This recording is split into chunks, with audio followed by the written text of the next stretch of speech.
Pessoal, são mais de 30 ações objetivas, claras, sucintas, apresentadas ao longo desses 100 dias de governo do presidente Lula. Evidentemente, é claro que tem muitas pessoas que são apaixonadas, né, pelo outro lado que perdeu, como torcedores do Vasco da Gama, e mesmo vendo a fragilidade do seu time, não reconhece que o outro é superior. E nesse aspecto, vamos colocar a culpa do juiz. Nesse caso, foi culpa em 2018, porque o juiz que liderava as pesquisas da disputa eleitoral, hoje apunhalou e virou até senador da República.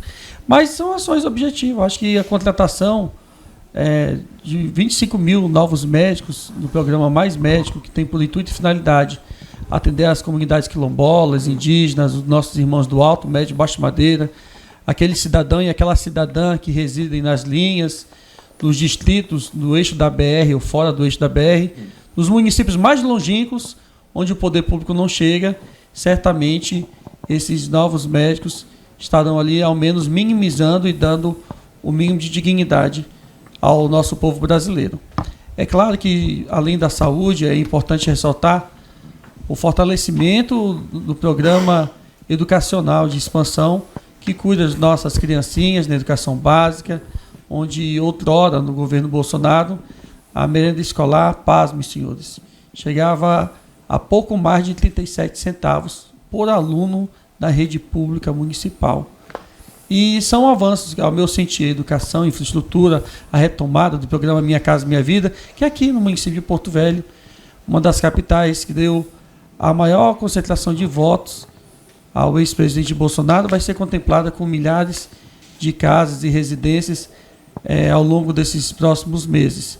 E, evidentemente, é claro, a gente precisa aqui puxar a sardinha, o nosso estado, aqui está aqui o João, que é servidor público, né, do quadro permanente federal, sobre a transposição. Quem sabe aí a ministra do Planejamento, Simone Tebet, associada com o ministro da Fazenda e Economia, Fernando Haddad, possam, de fato, resgatar e dar dignidade aos nossos servidores do ex-território federal, aos aposentados, aos nossos pensionistas, os dependentes, e desafogar, quem sabe, aí, a folha do Estado, para que haja mais investimento na educação, segurança pública e em tantas outras áreas a qual o nosso povo merece ser contemplado. Ricardo, boa noite. O seu comentário sobre a empolgação do presidente da República com os 100 primeiros dias do seu governo. Boa noite, Cícero. Boa noite, Arnaldo Buiú, Samuel Costa, João, aos nossos telespectadores que sempre se mantêm fiéis nesse horário. Obrigado mais uma vez pela sua audiência. É óbvio, né? A questão mais óbvia que tem. Ele jamais vai falar que o governo dele está ruim. É uma fala... Mas está ruim, Ricardo? Não, ruim não. Para estar ruim, ele tem que melhorar um pouco. Está péssimo. Então, veja bem, o governo, ele gira tudo, toda a máquina pública gira em torno da economia. Como é que está a economia hoje? É uma incógnita, não há nada real. A única coisa que a gente vê esse governo falar é em tributar, é em tributos, é aumentar. Como agora está querendo tributar os jogos e pequenas apostas online, né, que geralmente quem faz essas apostas é o pobre, aquele que aposta R$10, R$15, R$20, R$50, para tentar aumentar um pouco o seu ganho. Não, eu vou embora hoje. Não, desculpa então aí, veja bem, brinca. Não dá de debater com isso aí. Brinca. Eles não querem que tribute jogos, com isso. Cara. Não viu não? É porque tu aposta muito no Vasco, o Vasco perde. Tu não viu não? Ele vai tributar, Mas eles vão tributar. É bom o quê? Tem que legalizar o povo. Será que a receita do país está ruim? Não está, não. O problema é exatamente esse. O problema não está na receita. O problema está na despesa. O problema está na despesa. O Lula, ele foi eleito, ele fez alianças, inúmeras alianças, e hoje ele precisa cumprir. Ele precisa, de tal forma, ele criou os ministérios, criou mais 13 ministérios. Ele está tornando o Estado muito maior do que ele recebeu. Ele recebeu um Estado reduzido em termos de despesa, não tinha tanta despesa e uma receita maior. A prova é tanto que Bolsonaro deixou aí com um superávit de 54 bilhões. Então, hoje, ele vê um governo que está capengando, ele não sabe como vai conseguir arcar com todos esses gastos, que o governo do Lula é esse. É aquele governo que não tem responsabilidade fiscal, é aquele que gosta de gastar deliberadamente, demasiadamente e sem responsabilidade. Então, a política dele, econômica, é péssima. Aliás, é péssima não, né? Porque não tem. Até agora fala-se no tal do arcabouço fiscal, fala em tributação, e, na verdade, vocês sabem o porquê desse arcabouço fiscal, né? É para substituir o teto de gastos. Foi criado para substituir o teto de gastos, que o teto de gastos foi uma coisa excelente para o país. Estabeleceu limite. A saúde porque pública é se boa, você Ricardo? não tiver limite, o que vai transformar o país? Tudo na vida tem limite. A gente não pode assinar um cheque em branco e dar para o governo. Tá aqui, ó, faz o que tu quer, manda dinheiro para onde tu quiser. Não é assim, a gente precisa ter responsabilidade. Então, eu não vejo com bons olhos essa substituição. Existia um teto de gasto e foi a partir desse teto de gastos que as contas públicas começaram a dar certo.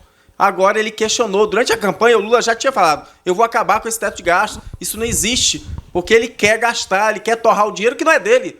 O dinheiro não é do Lula, não é do governo federal. O dinheiro é do contribuinte, é daquele que paga os impostos. Diga-se de passagem, do pobre. Porque o pobre, 52% dos impostos do Brasil é pago com quem ganha até 2 salários mínimos.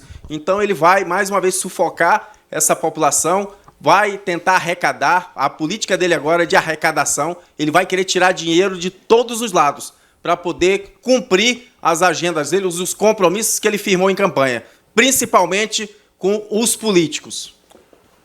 Arnaldo, boa noite. Você concorda com o Ricardo que o governo Lula precisa se esforçar muito para ficar ruim?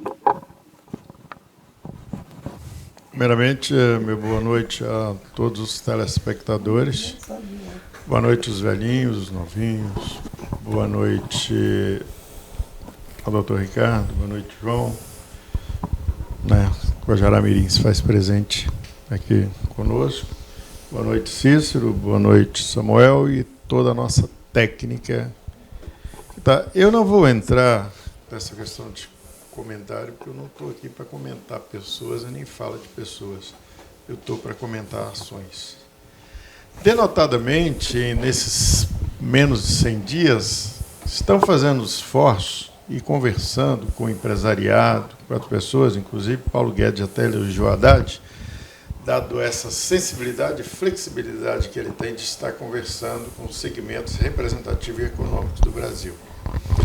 O viés, hoje, ouvindo o presidente do Banco Central, Campos Neto, ele entusiasmado, dizendo que o caminho certo é esse, que nas falas que teve com o ministro da Economia brasileira, Fernando Haddad, e vem se projetando numa questão de vanguarda excepcional, né? E mostrando uma firmeza daquilo que vem a ser o tal de arcabouço fiscal. Arcabouço é uma palavra assim meio feia, mas é uma coisa que engloba tudo.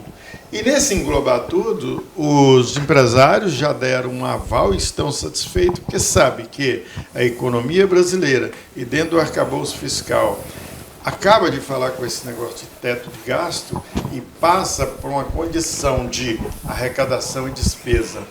E a despesa dentro do arcabouço fiscal ela não ultrapassará 70% daquilo que se arrecada. Lógico. E isso atendendo e contemplando os 60% que foi tirado da farmácia popular no governo, que eles dizem que a economia estava bem.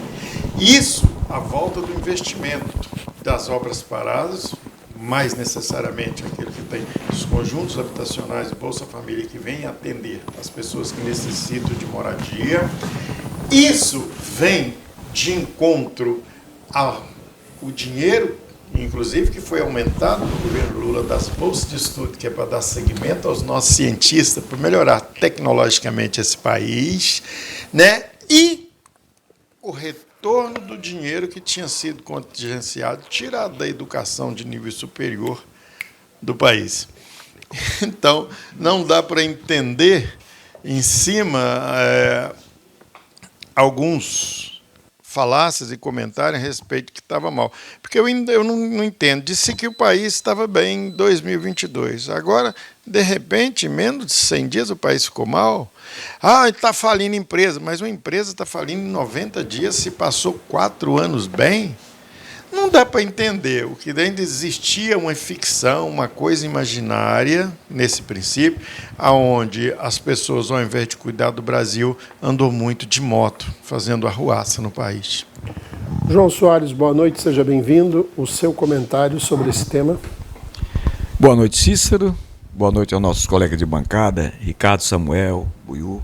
É um prazer poder estar aqui novamente com vocês. E uma boa noite especial para você que está aí do outro lado, não é? Prestigiando a gente, acompanhando a gente. Muito obrigado pelo seu carinho e pela sua atenção. Olha, é difícil você criticar o comentário do Lula, porque jamais um gestor pode dizer que não está satisfeito com a sua gestão. Você já passaria uma imagem muito ruim, não é? Para o povo que vai precisar de toda a sua força, de todo o seu trabalho. Então você não pode chegar e dizer que está insatisfeito. Não, você pode até admitir algumas coisas, isso aí é uma coisa decente, boa, né? Mas aí não vai esperar isso do Lula, não. Ele vai chegar, não. Eu acho que às vezes a gente discute assuntos e que às vezes se desgasta em discutir assuntos que não é preciso. Porque ele é o presidente, ele vai continuar presidente. Então a gente vai ver isso mais para frente. Dificilmente, aí você tem que analisar a partir do bom senso. É difícil, de fato, em 90 dias, em 3 meses, você poder transformar o país naquilo que você quer. Humanamente. Então é necessário que a gente, de fato, aí não tem esquerda, aí não tem direita. Aí tem o cidadão brasileiro que tem que acreditar. E o tempo vai dizer se ele estava certo ou errado. Mas não somos nós, eu vejo, que vai ter que realmente fazer isso, desejar mal, tirar uma perspectiva assim. Eu, particularmente, com as ações que eu tenho visto aí acontecer, não sou muito otimista que nem o presidente, não é? Mas também não vou ser eu, não é que eu vou fazer uma reza aqui de azar para o camarada se ferrar. Eu espero, torço para que, de fato, o Brasil dê certo. Eu quero morder a minha língua e eu quero admitir no momento certo que estava errado, mas é melhor a gente aguardar. Ok? Eu tomara que ele esteja certo e que essa política econômica possa aparecer e possa, de fato, gerir o país como a gente espera.